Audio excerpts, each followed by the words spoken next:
ఆంధ్రప్రదేశ్లో ఎన్నికల ఫలితాలు వచ్చాయి.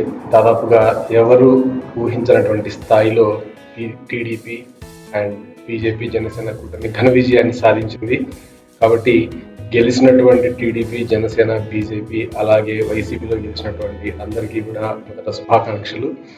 ఆ తర్వాత ఈసారి చంద్రబాబు నాయుడు గారికి దక్కినటువంటి మరొక ముఖ్యమైనటువంటి విజయం ఏంటంటే అటు కేంద్ర ప్రభుత్వంలో కూడా బీజేపీ అధికారంలోకి రావటం, అంతేకాకుండా బీజేపీకి సొంతంగా పూర్తి స్థాయి మెజారిటీ లేకపోవడం వల్ల బీజేపీ ఒకటి రెండు ప్రాంతీయ పార్టీలపైన ఆధారపడే పరిస్థితి ఉంటుంది.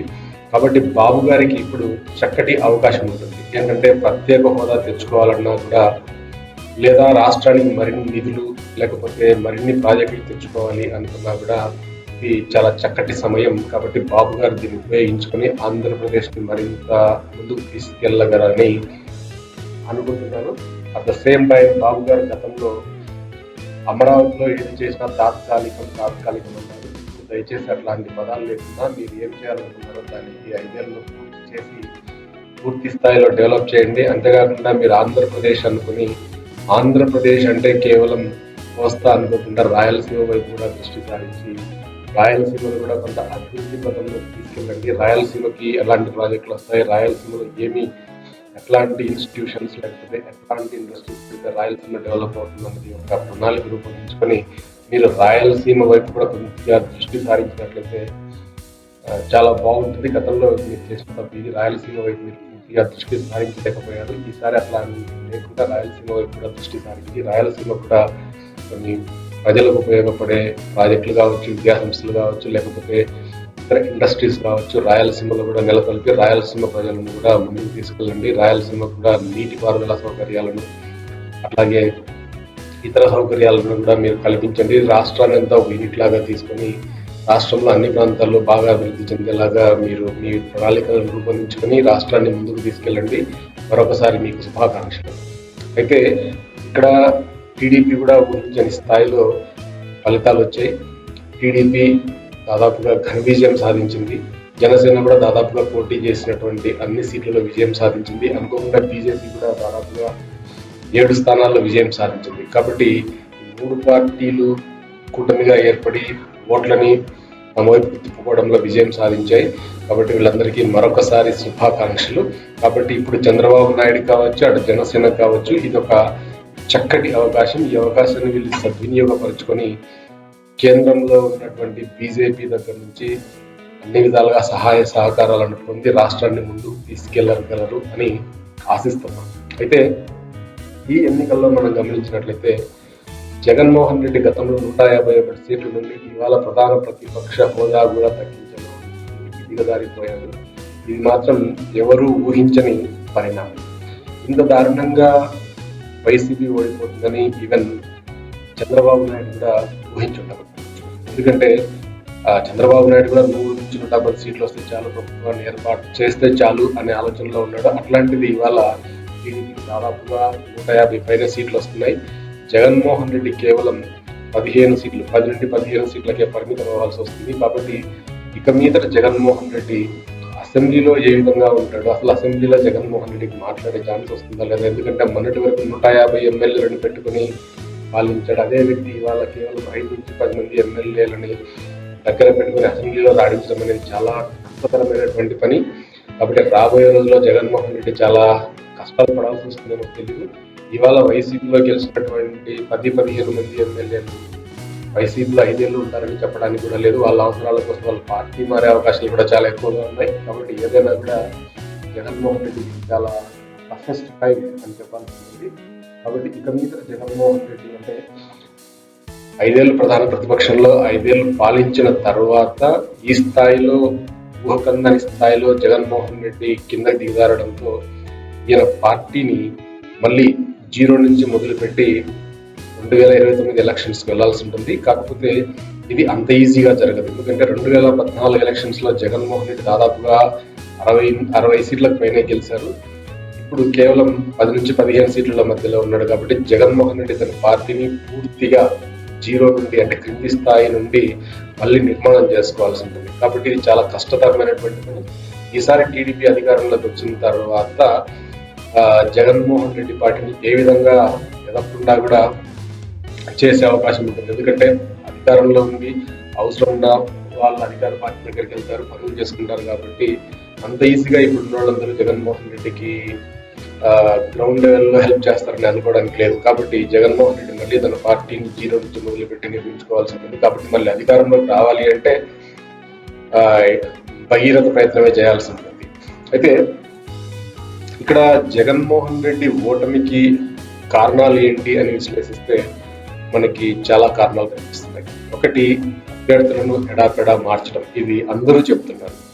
ఒక బలమైన అభ్యర్థిని నియోజకవర్గాన్ని తయారు చేయండి అంటే నేను చెప్పినోడే క్యాండిడేట్ని ఎలాగా నిల్చోబెట్టారు. ఇవి సరైనటువంటి ఫలితాలను ఇవ్వలేదు. అట్లాగే బలమైనటువంటి ఎంపీ అభ్యర్థులు లావు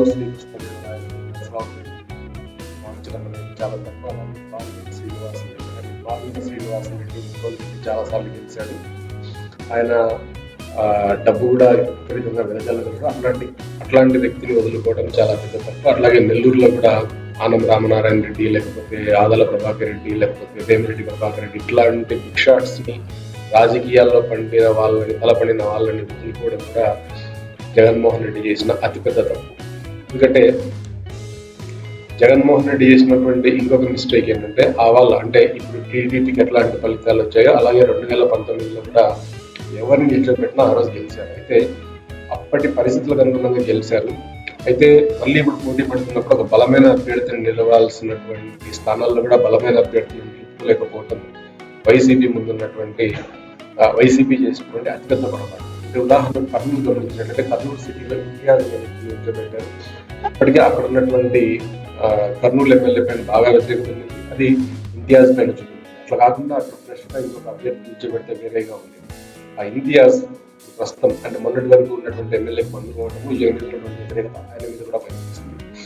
అట్లాగే కడపలో అంజాద్ భాష పైన తీవ్రమైనటువంటి వ్యతిరేకత ఉంది. అది గమనించి కూడా తిరిగి ఆయన్ని కొనసాగించారు. అది తప్పు జరిగింది. కాబట్టి జగన్మోహన్ రెడ్డి విషయంలో పథకాలు అనే పాచిక సరిగా పారలేదు. కాబట్టి చంద్రబాబు నాయుడు ఈ పథకాల గురించి పక్కన పెట్టడం చాలా మంచి పని. కేవలం విద్యా వైద్యం అనే రెండింటి మీద మాత్రమే ఫోకస్ చేసి మిగతాదంతా అభివృద్ధి మీద ఫోకస్ చేయటం మంచిది. కాబట్టి జగన్మోహన్ రెడ్డి అందజేసిన పథకాలు అందుకున్న వాళ్ళు ఇవాళ జగన్మోహన్ రెడ్డికి సరిగ్గా ఓటేయలేదు. జగన్మోహన్ రెడ్డి ఏ వర్గాలైతే తనకు బలంగా ఓటేస్తాయని విశ్వసించాడో ఆ వర్గాలు అంటే లైక్ ముస్లిమ్స్ కావచ్చు, ఎస్సీలు కావచ్చు, ఎస్టీలు కావచ్చు, బీసీలు కావచ్చు, వీళ్ళంతా కూడా జగన్మోహన్ రెడ్డిని విశ్వసించలేదు అని అర్థమవుతుంది. అంటే పథకాలు మాత్రం అందరికీ అంటే ఏ పార్టీ అంటే ఈ పార్టీ ఆ పార్టీ అని చూడకుండా అందరికీ పథకాలు అందజేసాడు. అయితే ఎందుకన్నా ఏ యాంగిల్లో ఉన్న వాళ్ళు జగన్మోహన్ రెడ్డిని పూర్తి స్థాయిలో నమ్మలేదు. తిరిగి వాళ్ళు టీడీపీని ఎంచుకున్నారు. అయితే ఇందులో తప్పేం లేదు. 5 ఏళ్లకోసారి పార్టీ మారడం అనేది ప్రజలకు మంచిదే, రాష్ట్రానికి మంచిదే. ఎందుకంటే ఒక్కొక్క పార్టీకి ఒక ఎజెండా ఉంటుంది. అంటే జగన్మోహన్ రెడ్డి మొన్నటి వరకు పథకాలు అనుకున్నాడు, ఆయన ఎజెండా ఆయన చేశాడు. చంద్రబాబు నాయుడు డెవలప్మెంట్ అంటున్నాడు. కాబట్టి ఒక్కొక్క ప్రభుత్వం వచ్చినప్పుడు కొన్ని మంచి పనులు మనకి రాష్ట్రానికి జరిగితే మంచిదే. కాబట్టి ప్రభుత్వం మారడం అనేది ఏం కాదు. అయితే జగన్మోహన్ రెడ్డి ఈ స్థాయిలో ఓడిపోవడం అనేది అందరికీ చాలా ఆశ్చర్యాన్ని కలిగిస్తుంది. అయితే ఇక్కడ జగన్మోహన్ రెడ్డి చేసినటువంటి ఇంకొక పెద్ద మిస్టేక్ ఏంటంటే కులాల వారీగా పనులు కనిపిస్తుంది. చాలా అంటే ఆ కులంలో నుంచి తీసుకున్న వ్యక్తి ఓట్లు తెచ్చుకోగలుగుతారా లేదా ఆలోచించకుండా పదవులు కట్టబెట్టేశాడు. దాంతో చాలా వరకు తప్పు జరిగింది. అయితే ఇక్కడ జగన్మోహన్ రెడ్డి ఇంకొక పెద్ద తప్పు ఏంటంటే ఎప్పుడు నా ఎస్టీ అని మాటలు ఎక్కువగా వాడటం వల్ల అగ్రవర్ణాలందరికీ ఒక విధమైనటువంటి వ్యతిరేక భావం జగన్మోహన్ రెడ్డి మీద వస్తే ఎక్కువ మద్దతు తరగతి వాళ్ళకి లేకపోతే అగ్రవర్ణాల వాళ్ళకి ఏ విధమైనటువంటి ఉపయోగం ఉండట్లేదు అనేది వాళ్ళ మొదల్లో పడిపోయింది. అట్లాగే ఏ పథకం కూడా రైతన్నలకు కానీ లేకపోతే ఎగువ మధ్య తరగతిదారులకు కానీ అందలేదు. అందువల్ల అంటే ట్యాక్సులు మేము కడుతున్నాం, మా శాలరీస్ తీసుకుంటున్నాం, ట్యాక్సులు మేము కడుతున్నాం. అయితే మమ్మల్ని అన్ని పథకాలకి అనర్హులం చేశారు. 6 ఎకరాల పొలం ఉంటే మాకు ఏ పథకం అందట్లేదు. కానీ అంటే మీద వాళ్ళ మీద కూడా మాకు ఏ పథకాలు అందలేదు. చాలా బలంగా నాటుకుపోయింది. దీంతో పాటు అగ్రవర్ణాల వాళ్ళందరూ దాదాపుగా జగన్మోహన్ రెడ్డికి కొంత వ్యతిరేకంగానే ఉన్నట్లు మనకి ఎన్నికల ద్వారా స్పష్టంగా అర్థమవుతుంది. దీంతో పాటు పథకాలు అందుకున్న ఎస్సీ, ఎస్టీ, బీసీ సోదరులు కూడా ఎవరు జగన్మోహన్ రెడ్డి పూర్తిగా విశ్వసించినటువంటి పాపన పోయినట్టుగా కూడా మనకి కనపడడం లేదు. అట్లనే జగన్మోహన్ రెడ్డికి, చంద్రబాబు నాయుడికి ఇవాళ వెన్నుదన్నుగా నిలిచింది తన కులం.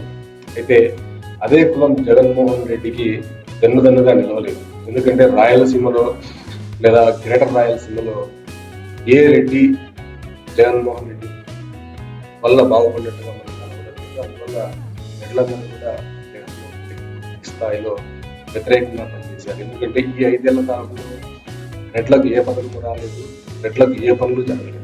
ఎందుకంటే రాయలసీమ లాంటి రెడ్డి సామాజిక వర్గం బలంగా ఉన్నటువంటి జిల్లాల్లో రెడ్డి అనే మినిస్టర్ ఎవరు లేకపోవడం వల్ల ఏ రెడ్డికి అక్కడ పని జరగలేదు. అందువల్ల ఆ రెడ్లంతా కూడా మాకు చంద్రబాబు నాయుడు మంచిదనే ఒక ఆలోచనలోకి వెళ్ళిపోయారు. దాని ఫలితమే ఇవాళ మనం గమనిస్తున్నాం. కాకపోతే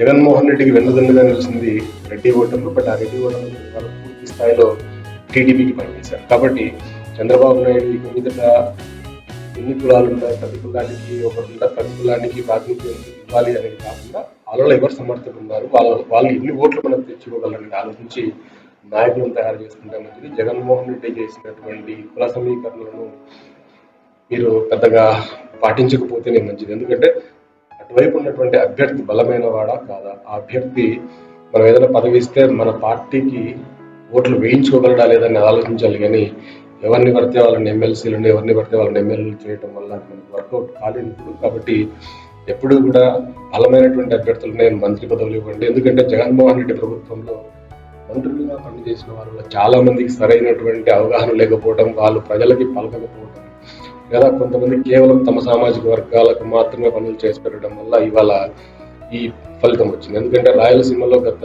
4 ఏళ్లలో ఏ రెడ్డి కులస్తుడికి లేకపోతే రెడ్డి నాయకుడికి కూడా మినిస్టర్లు పలికిన పాపన పోలేదు. అందువల్ల ఇవాళ రెడ్లంతా పూర్తి స్థాయిలో జగన్మోహన్ రెడ్డికి వ్యతిరేకంగా పనిచేశారు. వీళ్లతో పాటు ముస్లిం సామాజిక వర్గం జగన్మోహన్ రెడ్డికి దాదాపుగా సపోర్ట్ చేస్తూ అనుకున్నాం. కానీ ఇవాళ ముస్లిం కూడా అటు క్రిస్టియన్స్ కానీ జగన్మోహన్ రెడ్డికి పూర్తి స్థాయిలో సపోర్ట్ చేయలేదు. దీన్ని బట్టి మనకు క్లియర్గా అర్థమవుతుంది ఏంటంటే జగన్మోహన్ రెడ్డి కేవలం పథకాల మీద ఆధారపడి నాయకులను ఇగ్నోర్ చేయటం వల్ల నాయకులకు సరైన అపాయింట్మెంట్స్ ఇవ్వకపోవటము, నాయకులతో సరిగా సంప్రదింపులు జరపకపోవటము, లేకపోతే నాయకుల్లో ఎవరు సరైన సరిగ్గా గుర్తించలేకపోవడం వల్ల ఇవాళ ఈ చేదు ఫలితాలని అనుభవించాల్సి వస్తుంది. కాబట్టి ఇట్లాంటి ఫలితాలని ఏ రాజకీయ నాయకుడు కూడా జనరల్గా ఆశించడు. కాకపోతే జగన్మోహన్ రెడ్డి ఇప్పుడు దాదాపుగా కేవలం 10 నుంచి 15 మంది ఎమ్మెల్యేలతో రేపు అసెంబ్లీకి వెళ్లాల్సి ఉంటుంది. ఒక విధంగా చూస్తే జనసేన 22 సీట్లలో పోటీ చేసి 21 సీట్లలో పోటీ చేసి దాదాపు అన్ని సీట్లలో గెలిచినట్టుగా మనకి కనిపిస్తుంది. బీజేపీ కూడా దాదాపుగా అన్ని సీట్లలో గెలిచినట్టుగానే మనకు కనిపిస్తుంది. కాబట్టి చంద్రబాబు నాయుడికి ఇప్పుడు ప్రతిపక్ష హోదా ఎవరికి ఇవ్వాలంటే కేవలం జనసేనకి ఇవ్వాల్సి ఉంటుంది. ఎందుకంటే ఇటు ప్రతిపక్ష నాయకుడికి కావాలి అంటే ఉండాల్సినటువంటి ఎమ్మెల్యేలు కూడా జగన్మోహన్ రెడ్డికి లేరు. కేవలం జనసేన పార్టీకి మాత్రమే 20 మంది ఎమ్మెల్యేలు ఉన్నారు. కాబట్టి ప్రధాన ప్రతిపక్ష హోదా ఇప్పుడు జనసేన పార్టీకి వస్తుంది. కాబట్టి ఇప్పుడు జగన్మోహన్ రెడ్డి పార్టీ అసెంబ్లీలో ఆటలో అరటిపండు లాంటిది. కాబట్టి అక్కడ వీళ్ళని ఎవరు పట్టించుకునే వాళ్ళు ఉండరు. కాబట్టి జగన్మోహన్ రెడ్డి తను చేసిన తప్పులకు తాను ఇవాళ భారీ మూల్యం చెల్లించుకున్నాడు. అంటే సరి అయినటువంటి నాయకులు ఎంచుకోకపోవడం, సరైన వాళ్ళకి మంత్రి పదవులు ఇవ్వకపోవడం, కులాల ఆధారంగా పదవులు కట్టబెట్టడం, అట్లాగే సంక్షేమ పథకాలను అతిగా నమ్మటం, అభివృద్ధి వైపు పూర్తిగా ఫోకస్ చేయకపోవడం, తన కులానికి సరైనటువంటి ప్రాతినిధ్యం ఇవ్వకపోవడం. ఇప్పుడు కొడాలి నాని లాంటి వాళ్ళు కృష్ణా జిల్లాలో టీడీపీని కాదనుకొని వైసీపీకి సపోర్ట్ చేస్తే అట్లాంటి వ్యక్తులకి అక్కడ ప్రాతినిధ్యం అంటే మంత్రి పదవిని కేవలం 2 ఏళ్లకి నుంచి తీసేయడం వల్ల అక్కడ కమ్మ సామాజిక వర్గం వాళ్ళకి ఏదైనా పని చేయించుకోవాలి అంటే అసలు ప్రాతినిధ్యం లేదు. కాబట్టి కృష్ణా, గుంటూరు లాంటి బలమైన జిల్లాల్లో ఒక సామాజిక వర్గం దాదాపుగా 40 నియోజకవర్గాలను ప్రభావితం చేయకుండా అట్లాంటి చోట వాళ్ళు పనులు చేయించుకోవడానికి ఒక బలమైన మంత్రి లేకపోయాడు. సో మన కృష్ణా, గుంటూరు జిల్లాలో గమనించినట్లయితే మంత్రి పదవులు అనుభవించిన వాళ్ళు ఎవరు బలమైన వాళ్ళు కాదు. కనీసం వాళ్ళ స్థానాల్లో వాళ్ళు గెలిచిన వాళ్ళు కూడా కాదు. కేవలం ఇట్లాంటి వాళ్ళని నమ్ముకోవడం వల్ల జగన్మోహన్ రెడ్డి భారీ మూల్యాన్ని చెల్లించుకున్నాడు. ఇప్పుడు జగన్మోహన్ రెడ్డి తిరిగి మళ్ళీ కోలుకోవాలంటే 10 ఏళ్ళలోనే పట్టచ్చు. ఎందుకంటే చంద్రబాబు నాయుడు ఈసారి తనకు తానుగా తప్పు చేస్తే ఓడిపోతాడు. ఈసారి అంటే గతంలో చేసిన తప్పులను ఈసారి చంద్రబాబు నాయుడు చేస్తాడని అనుకోవట్లేదు. ఎందుకంటే చంద్రబాబు నాయుడుకి గతంలో అంటే 2014 నుంచి 19 మధ్యలో ఏ తప్పులు చేస్తే ఓడిపోయాడో తనకు తెలుసు. కాబట్టి ఇక మీద ఆయన చాలా జాగ్రత్తగా ఉంటాడు. కాబట్టి జగన్మోహన్ రెడ్డి తన రాజకీయ ప్రస్థానాన్ని మళ్ళీ జీరో నుంచి మొదలు పెట్టాలి. జీరో నుంచి మొదలుపెట్టి ఆయన మళ్ళీ అధికారం రాబట్టుకోవాలంటే జనాల్లో తిరుగుతూ మళ్ళీ ఆయన తన పోరాటాన్ని కొనసాగించాల్సి ఉంటుంది. అయితే ఒకసారి అంటే ఇంతకుముందు జగన్మోహన్ రెడ్డి ఎలా ప్రభుత్వాన్ని నడుపుతాడో తెలియదు కాబట్టి అవాళ ఆయన అందరూ సపోర్ట్ చేశారు. ఇవాళ ఒక 5 సంవత్సరాలు ఆయన ప్రభుత్వాన్ని చూశారు కాబట్టి ఇక మీద ఆయనకు ఓటేసేటప్పుడు ప్రజలందరూ చాలా ఆలోచించి వేస్తారు. కాబట్టి నమ్మకాన్ని అంటే ప్రజలు ఒకసారి అధికారాన్ని ఇచ్చినప్పుడు మనం వాళ్ళ నమ్మకాన్ని మనం కొనసాగించగలగాలి. అది అన్ఫార్చునేట్లీ జగన్మోహన్ రెడ్డి కొనసాగించలేకపోయాడు.